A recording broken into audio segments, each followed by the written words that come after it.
Hi guys. So all of you know that I'm a teacher. What you might not know is in the summer I teach a class called Cook It Book It, which is an elementary school class for first, second, third, fourth, and fifth graders, where we read a book and then we cook something from it. So here is my version of it online that you can do with your kids because coronavirus, yeah. So what you're gonna do first, before we even get to the book, is you're gonna take 3/4 of a cup of milk and 2 tablespoons of vinegar and mix those together. That creates buttermilk. Unless you actually have buttermilk on hand, which most of us don't. So this needs to sit for about 5 minutes, okay? So then we'll get to our book. All right, so this is Lady Pancake and Sir French Toast by Josh Funk, illustrated by Brendan Kearney.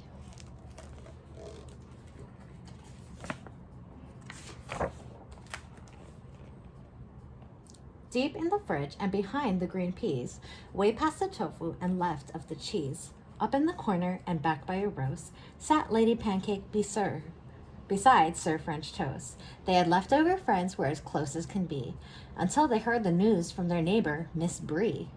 The syrup is almost completely all gone. A single drop's left. Just a drop, she went on. The last drop is mine, Lady Pancake conversed, but French Toast replied, not if I get there first. Like that, he was off and the race had begun, with Pancake behind breaking into a run. Through broccoli forests and orange juice fountain, they climbed to the top of Potato Mash Mountain. Pushing and shoving, they fought for the lead, Toast behind Pancake, who rolled at high speed.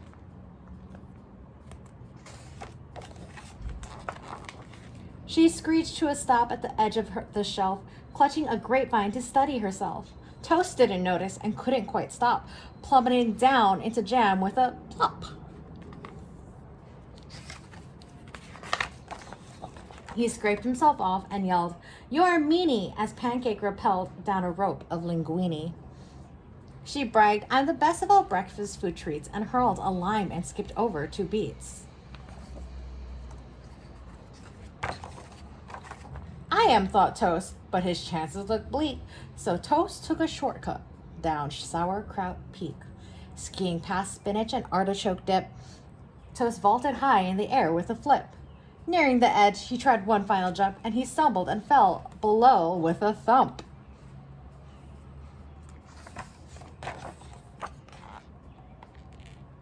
Pancake made use of her seafaring skills. She sailed across oceans of soup, causing spills. But Chili Lagoon slathered Pancake in muck, and then at the fork in the road she got stuck.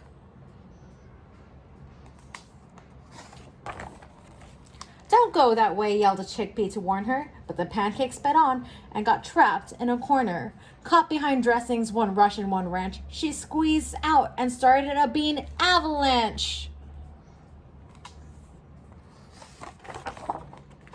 Toast reemerged in the vegetable crisper, sneaking up swiftly, not making a whisper. Beans were now falling from such a great height, some kidney, some lima, some pinto, some white.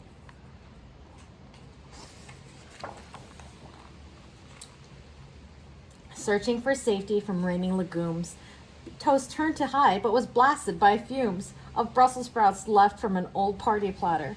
So quickly he climbed up a celery ladder. Beside him, a lettuce leaf parachute landed. Pancake flipped out. "It is mine," she demanded. Battered and soggy, exhausted and crumbling, too tired to push, they were limping and stumbling. There stood the bottle of syrup at last. But wait, it was empty.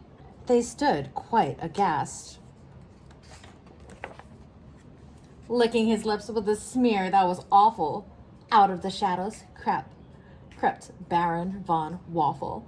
"I got here first while you two boasted and bickered. My, that syrup was delicious," he snickered. With one evil laugh, Waffle slipped out of sight. The syrup was gone. No more reason to fight. Trudging back home beneath layers of grime, Toast said, "Perhaps we should not fight next time."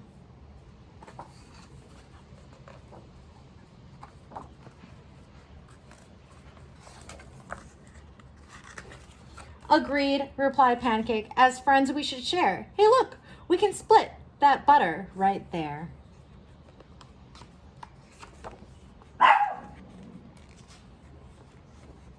The end. Alright, so that was Lady Pancake and Sir French Toast by Josh Funk, illustrated by Brendan Kearney. So the first thing I'm going to have you guys do is take a cup of flour, pour it in the bowl. You're going to whisk all the dry ingredients together. So you're going to get your baking soda, which is half a teaspoon, a full teaspoon of baking powder, 2 tablespoons of sugar, and half a teaspoon of salt. So what you're gonna do is whisk them together. This is a great time for having your kids help out. They can help whisk it together. They can help to pour the ingredients in, depending on the age of your child.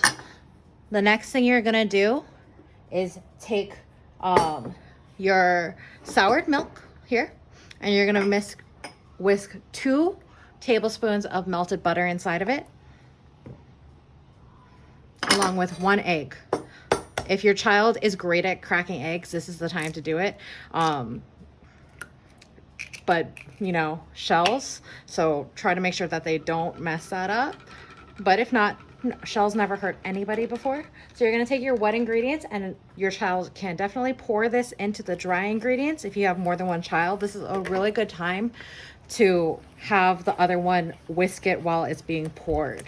So that would be really fun for your kids to do together. So I'm a really big advocate for kids doing everything with supervision, obviously, but so I would actually advocate for them to learn how to use a real stove when whisking this for the pancakes. Feel free to add, you know, fresh fruit, dried fruit. I like chocolate chips personally in my pancakes, so that is up to you. All right, again, I'm a really big advocate of kids doing things for themselves. Definitely needs adult supervision. Don't forget your nonstick spray. And then I would take, I'm using a cupcake scooper right now. They can do this part right here, where you gently lower it into the pan. I don't have kids, so they can't help me because they don't exist. But this is a really good time for your kids to learn. So what you're gonna be watching out for is the sides around the pancakes becoming a little bit browner and a little more bubbly on the middle. So have them keep an eye on it, keep them away from touching it. The longer you let it sit, the better it is actually for the pancake.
So they're just gonna slide gently under it, flip it over. Remind them that if their first couple of pancakes do not turn out great, that's just the way pancakes work. It's really unfortunate, but generally the first couple pancakes are not your most beautiful pancakes, but they get better as time goes, and we have an entire bowl full of pancake batter that they can use to practice on. You're gonna want to make sure that they're cooked all the way through, mostly because of the egg, and mostly because like nobody really wants a squishy in the middle, like wet pancake. That's gross.